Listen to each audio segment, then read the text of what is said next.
Welcome! Today we're going to replace the ink cartridge in your Brother machine. This video will cover multiple models and operating systems. Even though your machine may not match the model on the screen, the overall process will be the same.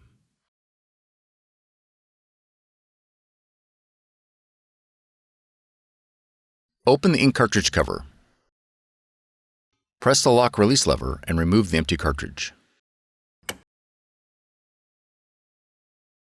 Unpack the new ink cartridge, being careful not to touch the ink sensor chip. When installing the black cartridge, gently shake 15 times before replacing. Insert the cartridge into the correct slot. Push until the ink cartridge locks into place. Close the ink cartridge cover.